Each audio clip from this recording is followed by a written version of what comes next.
has so eloquently laid a foundation for us on the political systems, the policy cycle, and the power relationships within Aotearoa New Zealand's political system.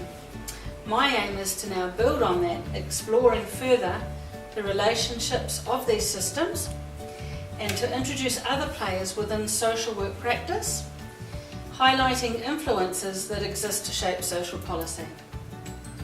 Kerry-Ann identified stage 1 of the process as agenda setting. This is one point in which social workers are able to influence the shaping of social policy. Aotearoa Association of Social Workers is a governing body to which social workers align themselves. They identify that social work promotes social change, empowerment, and they go on to say that a social worker acts to intervene where people interact with their environment. The role of advocacy is inherent in social work and embedded in the ANZ ASW practice standards, which states in section 9 that a social worker will have met the required standards for advocacy by contributing to social policy making, whether through personal agency and/or the ANZ ASW processes. An example of this was the contribution made through the ANZ ASW to the regarding the Vulnerable Children Act to the Select Committee of Social Services. The ANZ ASW declared in this that they were the voice of their members, who are of course social workers, and they went on to observe that the bill had a direct effect on the social work profession. So we see the relationship modelled there. This submission by the ANZ ASW will have been played out in stage 3, the Select Committee stage that Kerry-Ann talked about earlier. Legal Advisor for Open Home Foundation, or OHF, Mandy, says that in practice a representative from a credible agency has as much and arguably more opportunity to influence policy at that stage than they might have through formal submissions to Select Committee, because often agendas, Mandy says, are set well before this stage, which supports Kerry-Ann's notion earlier that the policy process is not necessarily linear. Kerry-Ann cites Shaw and Eichbaum as signalling that the formulating policy stage, this is where it's necessary for consultation to happen with individuals and groups such as OHF to allow those players, those frontline players, to determine whether or not the potential policy is in fact workable. An example of a time where OHF influenced policy and subsequently legislation is in the Income Tax Act.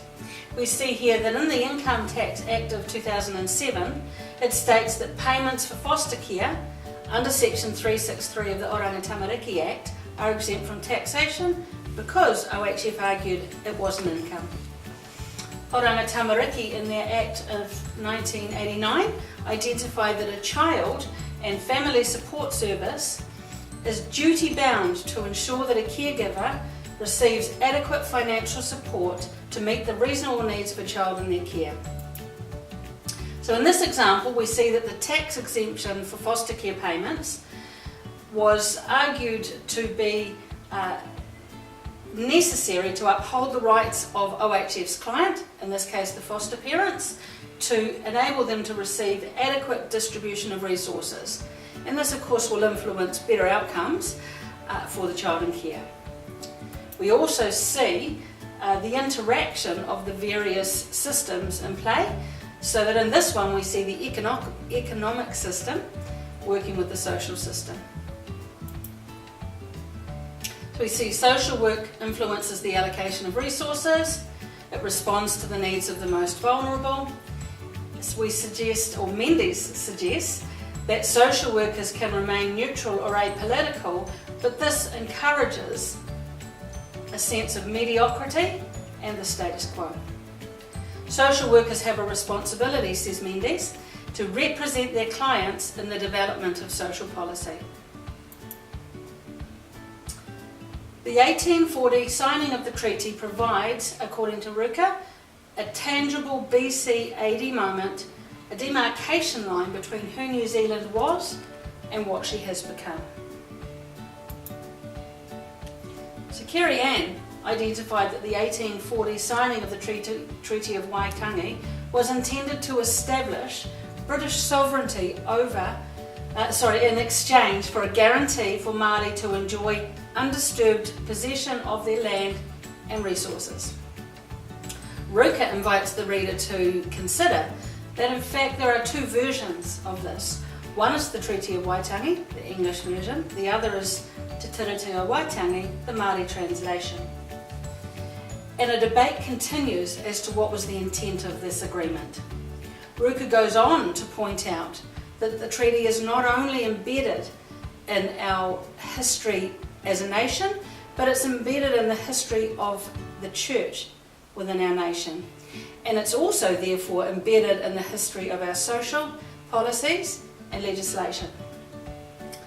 As an employee of OHF, I have signed an agreement to the statement that suggests that the treaty should be considered as a solemn agreement, a covenant signed before God between Māori and the Crown, and I love that description.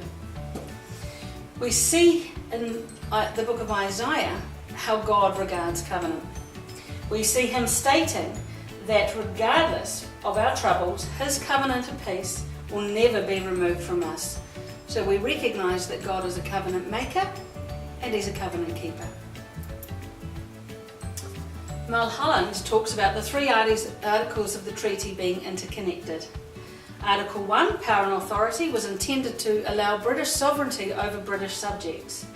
This was disregarded as the Crown assumed governance not only over British subjects but also over Māori. This article is the most strongly contested with regards to the various translations to the two translations.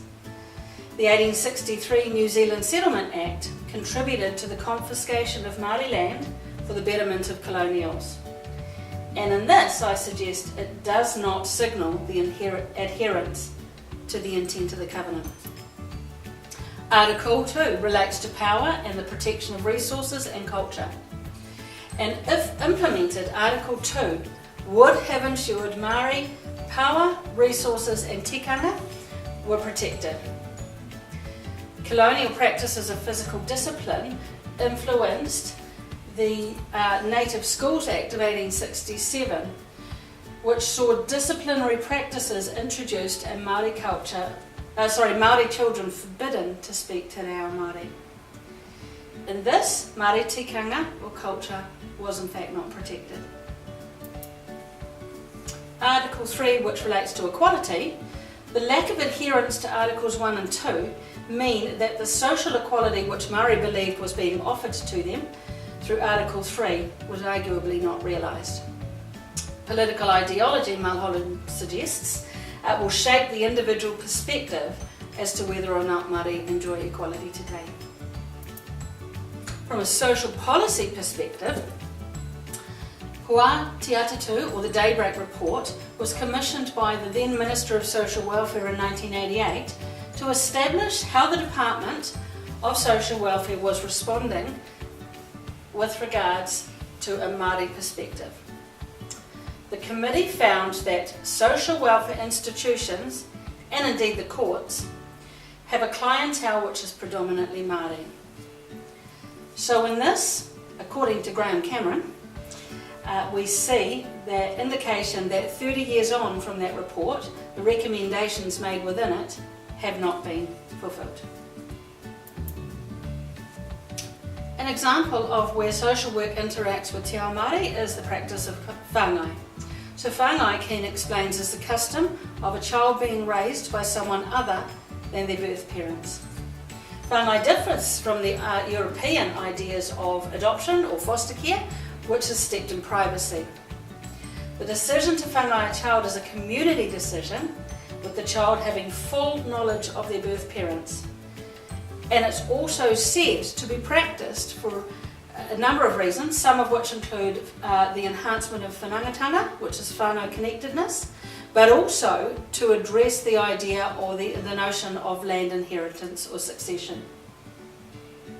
Generally, King suggests whāngai has received little recognition within the law.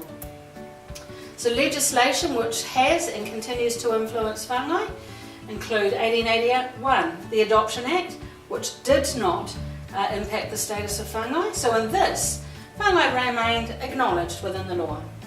1901, the Native Land Claims and Adjustment Act allowed whāngai children to have a way in which to succeed with land. 1955, significant moment, the Adoption Act implemented closed adoption.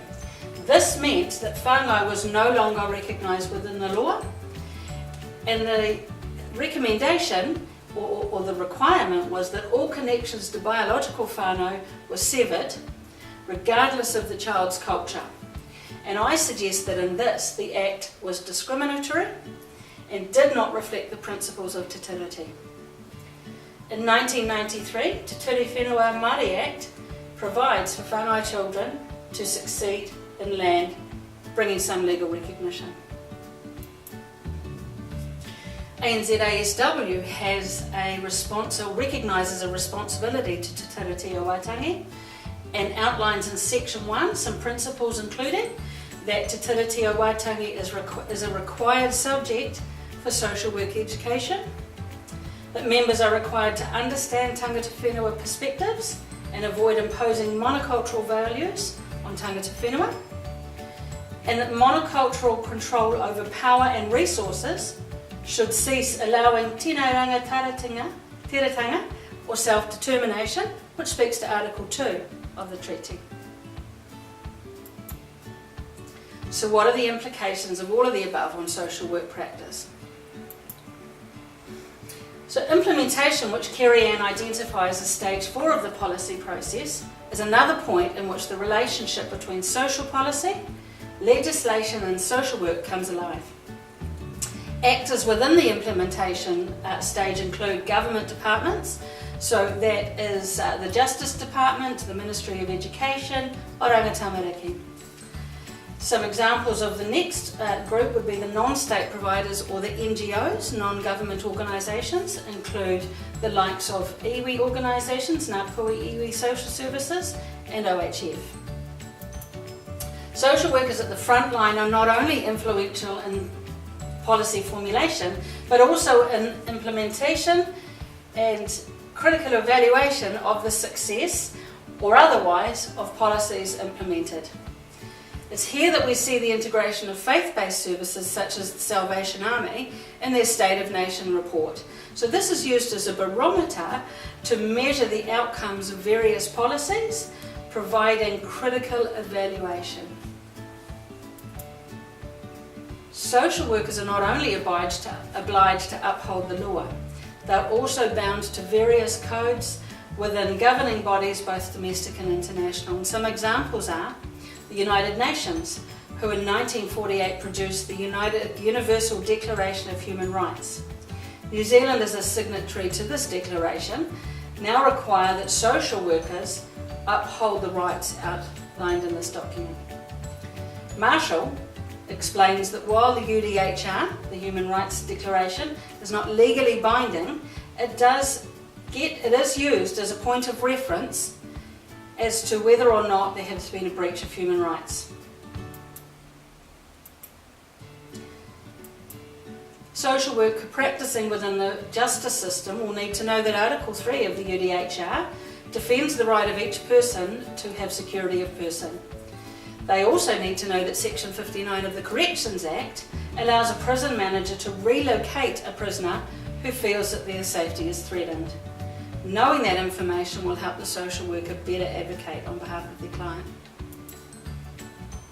Using a strength-based theory of practice, a social worker will engage with a client in a power with rather than a power over way, which will ultimately empower the individual and families they're working with. So what this does is upholds the standards set by the International Federation of Social Workers, which defines social work and includes an obligation to promote empowerment and Indigenous knowledges. Speaking, of course, to the self-determination offered to tangata whenua in the treaty. So while there's no legal obligation to uphold this mandate, it does speak to a commitment to professionalism and ethical practice. The Social Workers Registration Bill currently before the government is sitting in its second reading stage and will bring mandatory regulation to social workers. This will bring a greater accountability before the law, according to ANZASW.